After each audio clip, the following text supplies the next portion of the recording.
Dans cette série L'envers du miroir, je te propose d'explorer la structure énergétique collective d'une question ou d'une problématique qu'un groupe de personnes expérimente actuellement. Je suis Céline Germain, passeuse de conscience. J'utilise les états de conscience modifiés afin de retrouver le pouvoir personnel qui réside en chaque être. Chaque mot, concept, porte un poids énergétique acquis au cours de son utilisation au fil du temps. Par un état de conscience élargi, j'explore la structure énergétique d'une thématique afin d'éclairer les zones d'ombre, les peurs et les croyances inconscientes. Cette mise en lumière permet d'alléger le poids et l'impact des croyances au niveau collectif ainsi qu'au niveau individuel, afin que la conscience circule plus fluidement. Si la question t'appelle et fait écho en toi, installe-toi confortablement et écoute avec ton corps les mots pour ressentir l'ouverture d'espace à l'intérieur de toi. N'hésite pas à laisser remonter à ta conscience les questions et croyances personnelles afin de valider ton expérience pour effectuer des libérations. Aujourd'hui, je vais explorer la question: pourquoi ai-je des difficultés à m'incarner?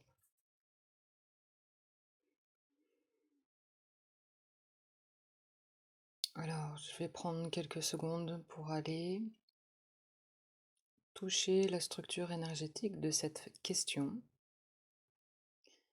et laisser venir ce qui m'apparaît.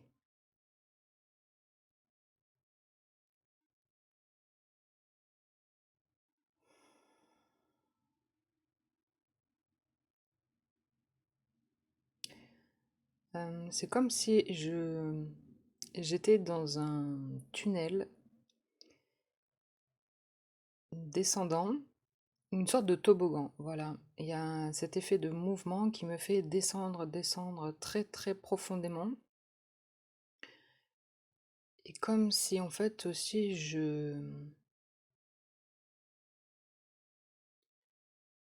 on m'emmenait et je me laissais couler et remonter le temps. Remonter les strates, les strates de vie des générations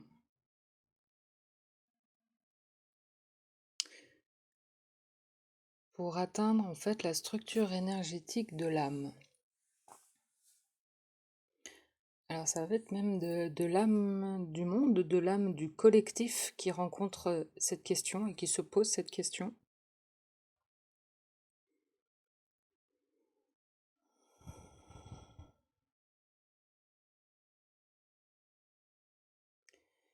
Et je me sens aussi étourdie, ballottée dans tous les sens. Comme si j'étais un pion qu'on mettait sur un échiquier, qu'on mettait là, qu'on remettait de l'autre côté. Voilà, qu'on baladait sur un jeu, le jeu de la vie.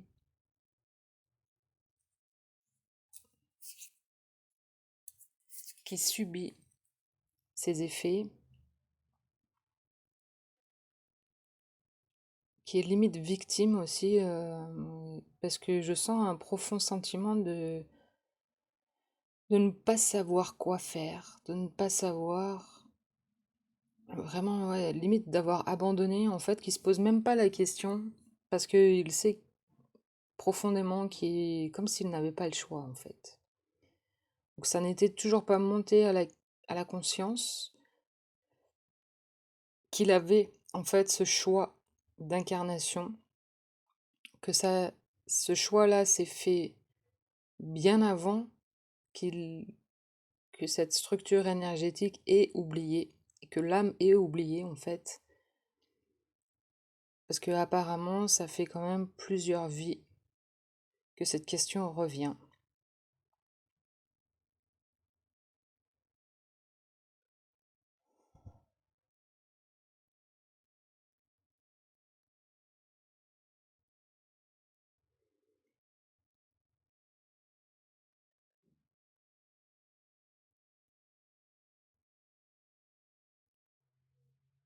Et j'ai la tête qui tourne, qui ne sait plus où il en est. Il est dans ce tourbillon, en fait, de la vie en général, de ces répétitions d'incarnation,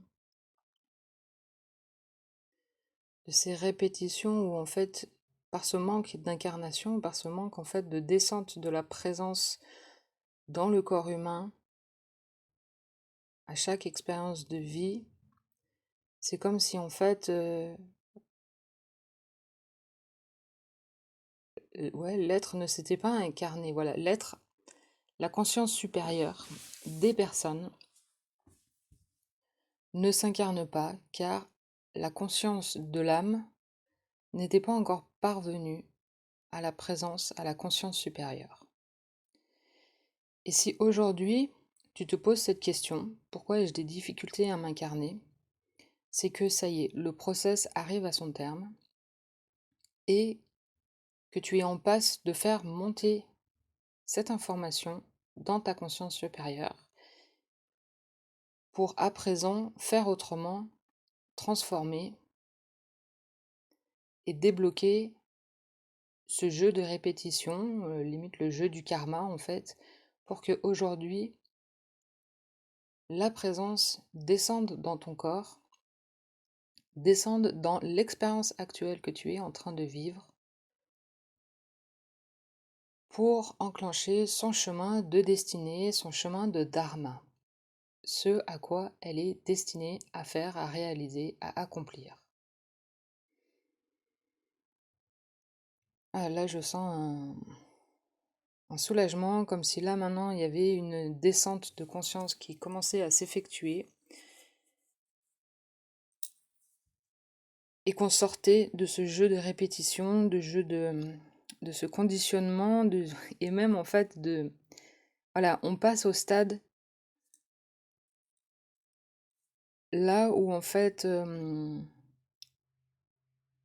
la personne que tu es commence à se souvenir de qui elle est profondément à l'origine, et donc va dorénavant tisser ce lien avec sa présence, avec sa conscience supérieure pour qu'elle descende et s'infuse de plus en plus,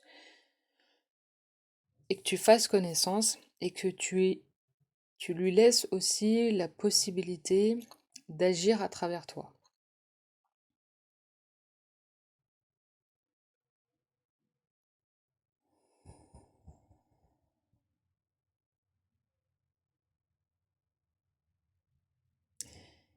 Et là, alors maintenant que le processus de transformation s'est enclenché, c'est-à-dire que ce que je viens de dire va commencer à s'infuser dans les cellules, dans la mémoire des cellules du corps des personnes qui vont sentir comme si elles se souvenaient. Et cette sensation que quelque chose est en train de se modifier, de s'enclencher. Et cette sensation est en lien avec le phénomène de répétition parce que on n'en avait toujours pas conscience.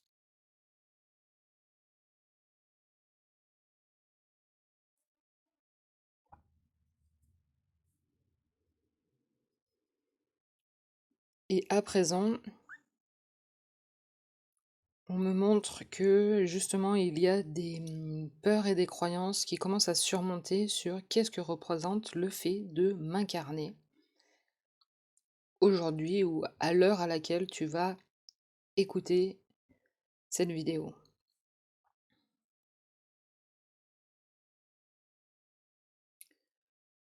Donc là, je vais énoncer ce sur quoi il n'y avait pas encore de conscience, et le fait de les prononcer va faire remonter et va à force dissoudre les croyances et les peurs. Ce n'est pas une liste exhaustive et c'est aussi l'occasion de laisser venir ce qui vient à toi spontanément. Ne le rejette pas, je n'ai pas de vérité. C'est laisse venir ce qui vient à toi car tout est juste. Et laisse passer. Donc ce qu'il me vient en premier, c'est qu'est-ce que veut dire s'incarner vraiment? c'est venir dans la matière et il y a vraiment aussi une forme d'incarner sa chair. Quelque chose d'animal, de primitif qui est assez dérangeant en fait, car ce serait accepter l'animalité de notre part humaine, donc avec ses instincts, donc avec ses pulsions, avec ses désirs, avec sa violence,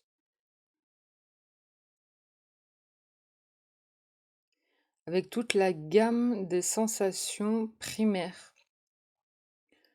que le vivant nous fait ressentir en fait lorsque la vie passe à travers les cellules.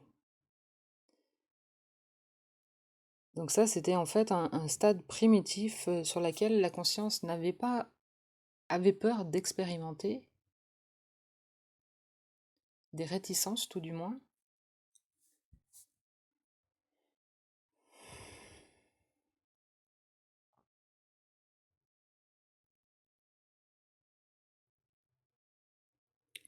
Ensuite, il y a une peur d'agir, le fait de prendre sa responsabilité dans les actes que l'on va devoir accomplir si l'on assume son rôle,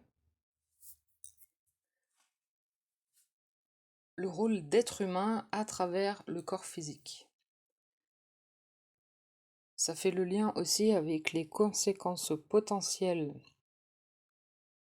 de nos pensées, paroles, décisions, actions. Et ça renvoie aussi sur un manque de confiance, un manque de stabilité.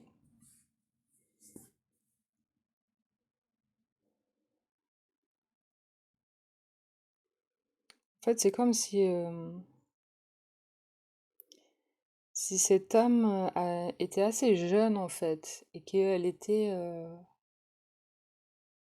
à ses débuts,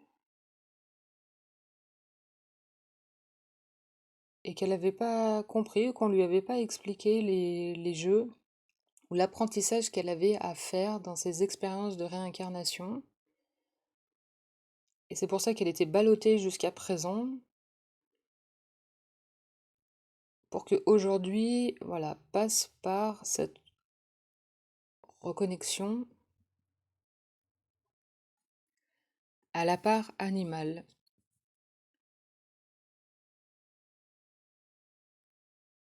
de l'humain que l'on est.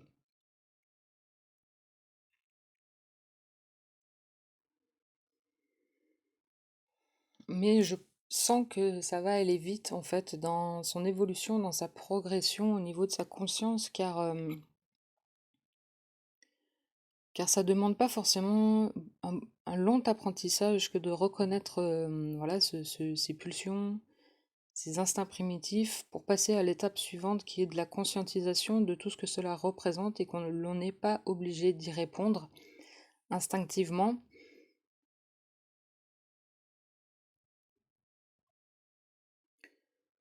Pour, je pense, rapidement arriver à se poser la question du pourquoi je suis ici et me mettre directement en lien avec l'être et la mission de l'être à travers le corps humain, le personnage humain que tu es.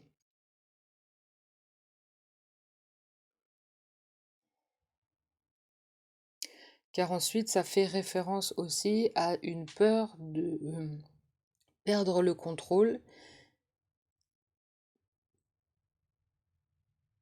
car cette âme vient juste de prendre conscience de ce qu'elle a fait jusqu'à maintenant, de ce qu'elle pourrait faire, mais qu'elle a peur de justement donner les rênes à cette conscience supérieure qu'elle est en fait à un certain niveau, mais dont elle a pas encore senti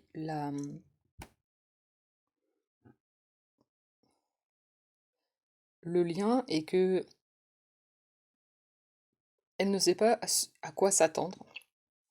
Et elle aurait peur aussi que elle n'a pas confiance en fait. Voilà, elle n'a pas la foi que sa présence pourrait ou agirait de toute façon de la meilleure façon qu'il soit.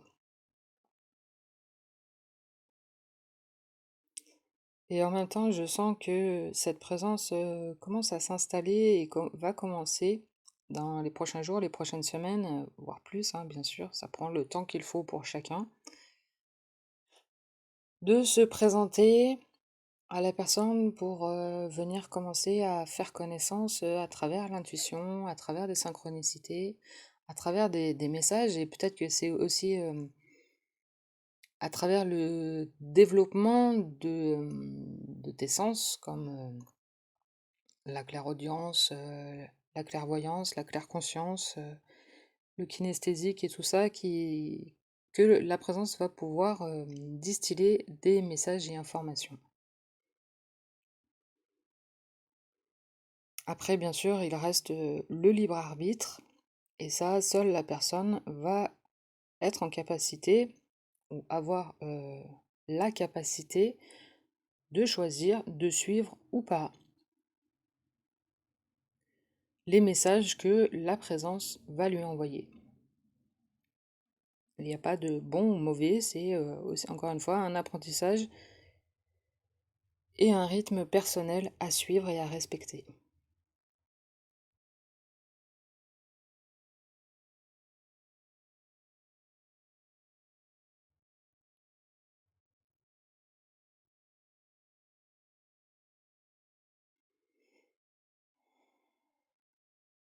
Donc là, ça commence à ouvrir des nouvelles portes, des nouveaux espaces.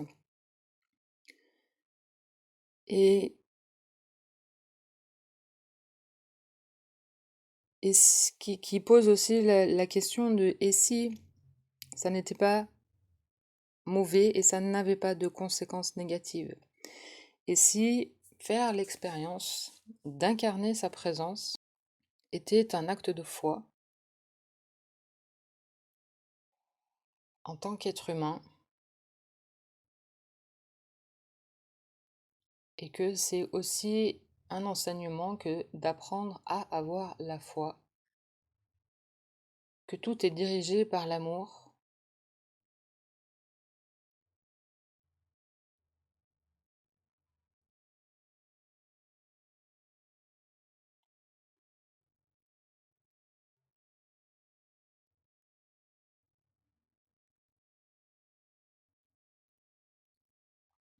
et que le fait d'incarner sa présence va pouvoir mettre le personnage humain, la personne, sur ses rails de sa destinée, afin de rencontrer les synchronicités pour la mettre dans, vers la bonne direction pour elle. Et donc ainsi de suite, lui faire rencontrer les bonnes personnes, les bonnes situations qui vont au fur et à mesure se dessiner.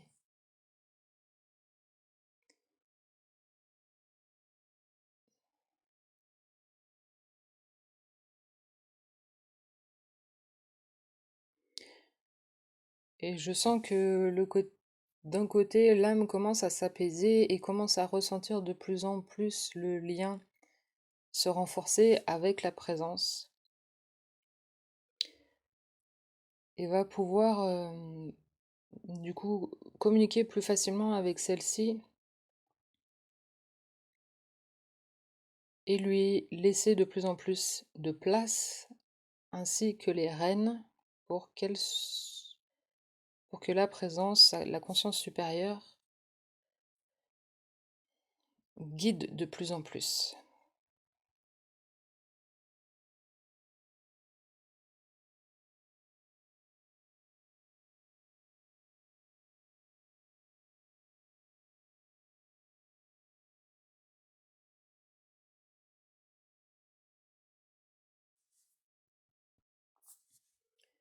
Vient ensuite l'étape de savoir pourquoi la présence s'est incarnée en cette période sur Terre à travers le personnage que tu es. C'est-à-dire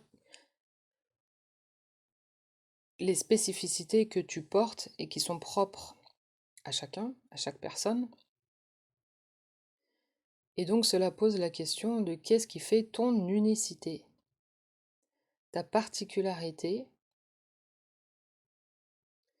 Et ça va être ensuite d'assumer cette spécificité.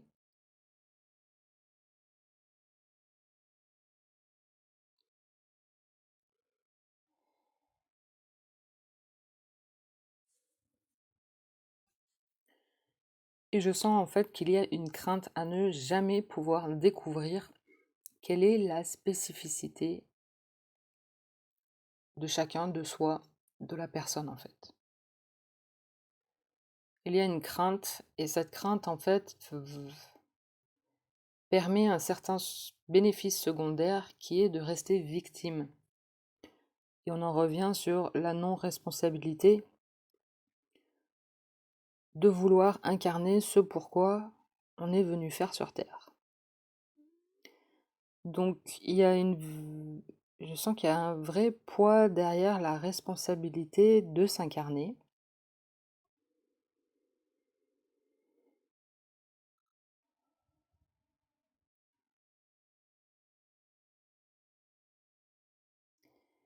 Et je sens en fait que ça fait partie d'un autre égrégore, d'une autre structure énergétique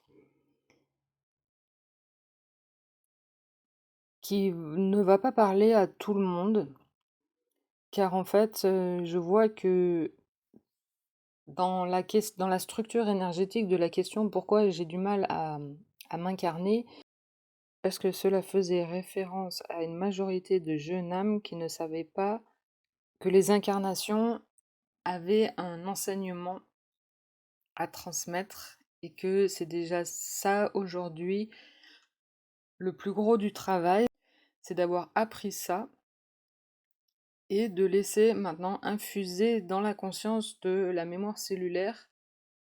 Et là, à présent, on va passer à la structure transformatrice. J'accepte aujourd'hui de m'incarner afin que mon âme continue son chemin d'évolution, son chemin d'apprentissage,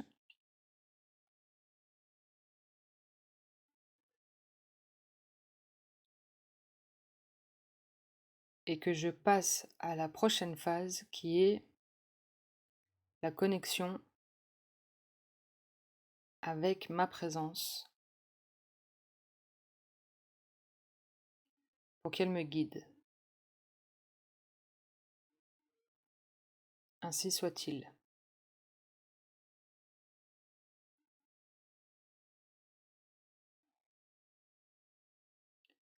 Alors il peut être normal de ressentir certaines tensions. Alors là je sens surtout au niveau du chakra couronne, comme s'il y avait un lien qui venait de se tisser ou de se reconnecter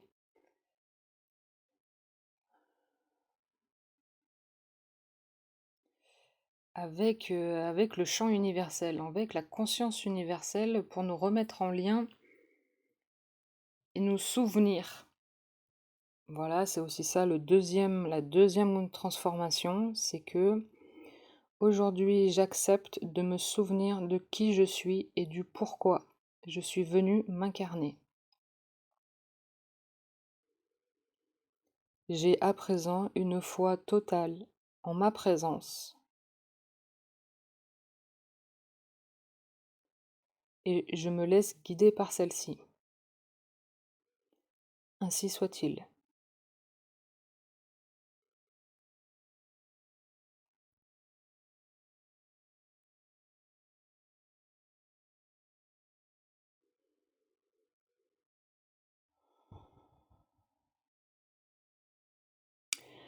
J'ai la sensation aussi que les chakras vont s'ouvrir de plus en plus, surtout ceux du haut. Donc il n'y a rien à faire de spécifique. Juste prendre le temps, voilà, d'intégrer, de laisser faire le travail. prendre du temps pour soi, de se reposer, prendre soin de soi.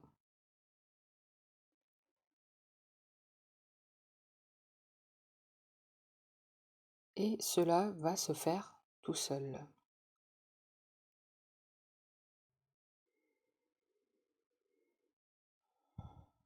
Donc le plus gros du travail a été fait aujourd'hui, tant au niveau de ce collectif d'âmes qui demandait à passer à la prochaine étape d'apprentissage. Ceci va aussi avoir des répercussions au niveau individuel. Je t'invite maintenant à prendre quelques minutes si tu en as besoin, sinon de revenir tranquillement, de prendre conscience de la pièce dans laquelle tu te trouves, de remuer tes doigts et tes orteils,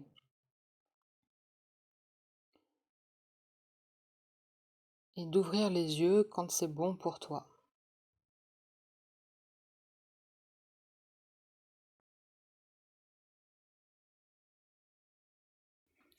À présent, prends quelques minutes pour intégrer ou prendre quelques notes afin de voir l'évolution dans les jours ou semaines à venir.